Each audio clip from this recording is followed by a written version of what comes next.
Hi guys, welcome back to another week. Um, so hopefully by now you have finished exploring your topic a little bit in your exploratory paper. As soon as you can, go ahead and upload those to Blackboard so I can go ahead and have a look and see how your research is going. There is a mistake on the schedule. The reading that says it's in your in conversation book is actually in your They Say I Say book. So we're going to hold off on that reading. Instead, we're going to start to make moves towards um, making our position paper. So I'm going to show you the basic structure today, and then you are going to go through your summaries and strong responses and your exploratory draft to find the information and plug it in to start doing your argument, which will be worth, you have to look on the agenda, either 200 or 300 points.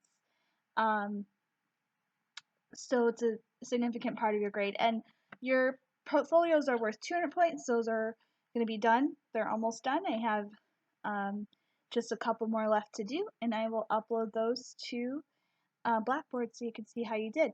Now, I haven't heard from a lot of you, and you're not interacting on Blackboard necessarily.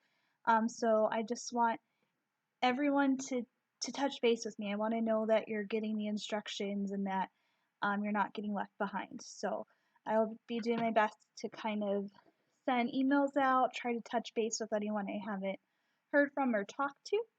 I will be also probably setting up a Zoom meeting today, and anytime that you want a conference about stuff, you can set up a Zoom meeting or a Google Hangout meeting with me or send me an email. Some of you have. Um, so far, again, to recap, you should have done your exploratory paper. That is a step towards doing your position paper. And here's a little bit of how the structure works. So I hope this is mirrored because the when I'm looking in, it has this kind of flipped like a mirror, but because my camera's flipped. So anyway, you have your intro where you put your claim. So in your exploratory paper, in your process of exploring, towards the end, you probably have enough information now to make a stance, like um, essential workers should be paid more during the coronavirus crisis, and or should not, and that's your claim. Then you're going to go through your research and look for 3 good reasons from your research and your exploring that prove that your claim is substantial, that we should agree with you, basically. So, if I am doing my claim that essential workers should get paid more during the coronavirus crisis, maybe reason 1 is because they're putting themselves at risk. Maybe reason 2 is that these positions have been undervalued, um, and there's now an increased demand. Reason 3 might be so that we can sustain having enough people to work and provide for their family in a time when the economy is also struggling. So I don't know, I just kind of threw that together at the top of my head. And then I would go through my exploratory paper and I would look for some things from my sources to prove it. And that's so it's like your because statements. So my claim is correct because, and then you're going to support it with all that research that you found. Now, not all of your stuff is going to agree, I'm sure, with the claim that you came up with, but we can still use some of that stuff because you now are an expert about what other side is saying. So I might say some people say that we shouldn't pay essential workers more during this time because it will de-incentivize people to work. And then I could say, however, statistics say X, Y, and Z. So a counter is where you're going to go and find out what the other side says.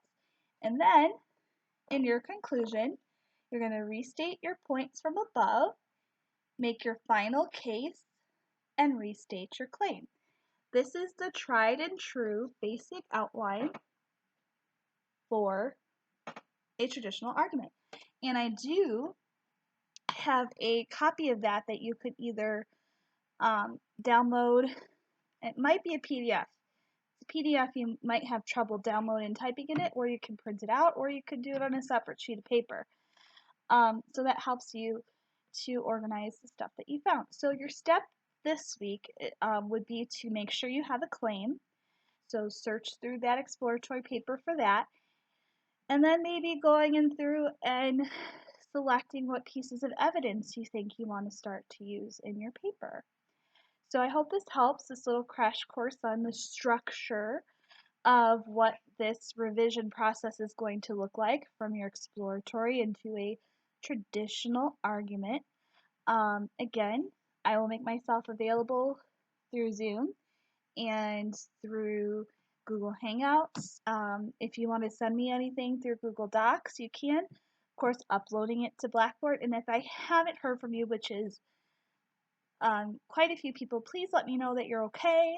If there's anything I can do to support you, I want you to have the most opportunity and the best chance for success. So the sun's shining, stay safe, and I'm out for today.